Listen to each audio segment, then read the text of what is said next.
Assalamualaikum warahmatullahi wabarakatuh. Nama saya Suraya Gaisani Nursardina dari kelas 2 MA09 dengan NPM 168194818 akan menjawab pertanyaan UTS pengantar teknologi radio dan TV, yaitu bagaimana peran stasiun radio dan TV sebelum kemerdekaan dan juga setelahnya? Untuk menjawab pertanyaan tersebut, yuk simak video ini sampai akhir. Peran stasiun radio di Indonesia diawali dari masa penjajahan Belanda, di mana stasiun-stasiun radio milik pemerintah Belanda dipusingkan peristiwa besar didirikannya Budi Utomo pada tahun 1908 dan juga Gerakan Sumpah Pemuda pada tahun 1928. Nah, dari masa ini muncul siaran radio pertama yaitu Bataviase Radio Vereniging atau BRV di Batavia, dan semenjak itu juga mulai berkembang lagi menjadi beberapa stasiun radio lainnya. Di antaranya ada Mirom di Jakarta, Bandung, dan Medan, lalu ada Mova dan Afrom di Medan, lalu ada SRV, Foro, dan Cirvo di Solo atau Surakarta, lalu ada Mafro di Yogyakarta, lalu ada VORL di Bandung, dan juga Emro di Madiun. Nah, di antara stasiun-stasiun yang saya sebut tadi, yang paling besar dan paling berpengaruh pada masanya dan berkembang pesat juga adalah Mirom, yang digunakan oleh pemerintah Hindia Belanda untuk mempertajam kuku penjajahannya di Indonesia. Berbeda dengan stasiun lain yang hanya memberitakan perdagangan. Karena hal ini, pribumi pun terdorong untuk membuat stasiun radio milik mereka sendiri, yaitu Solosche Radio Vereniging atau SRV, yang didirikan oleh Mangkunegoro ke-7 dan juga Insinyur Sarsito Mangunkusumo, yang menyiarkan berbagai jenis informasi bersifat ketimuran seperti kebudayaan, kesenian, lalu juga ada pergerakan nasionalisme tentunya. Memasuki masa penjajahan Jepang, pemerintah menguasai semua radio siaran swasta yang ada untuk membentuk propaganda Perang Asia Timur Raya yang memberikan dampak positif bagi masyarakat Indonesia, terutama dalam perkembangan kebudayaan di Indonesia.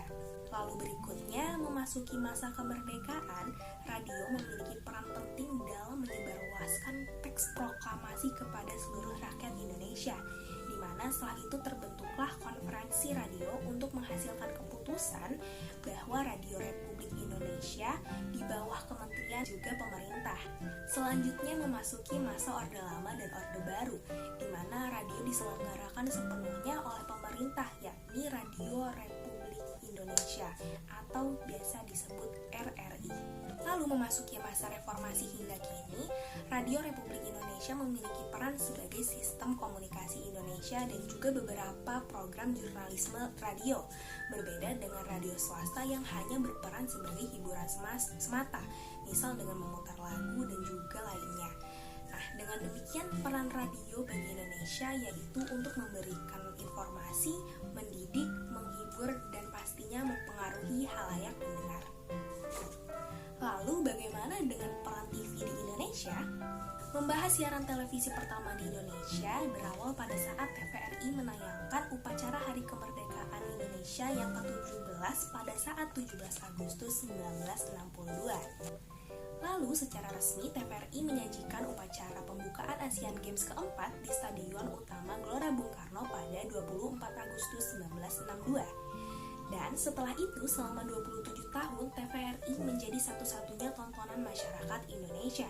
Baru memasuki tahun 1989, stasiun TV lainnya bermunculan seperti RCTV, SCTV, Indosiar, Antv, dan juga TPI. Kemudian dengan kebutuhan informasi yang semakin berkembang karena adanya perkembangan zaman juga tentunya, pada tahun 2000-an saluran TV lainnya mulai bermunculan seperti Metro, Trans TV, La TV, Global TV, dan lainnya. Dan juga pada tahun 2002 setelah pengesahan Undang-Undang Penyiaran, saluran TV lainnya juga mulai berkembang. Maka dari itu dapat disimpulkan dengan banyaknya saluran TV yang ada di Indonesia menjadi pilihan masyarakat untuk memperoleh berbagai macam program TV dan pastinya untuk memperoleh berbagai macam informasi. Nah, itu dia penjelasan mengenai peran stasiun TV dan radio sesudah dan sebelum kemerdekaan Indonesia.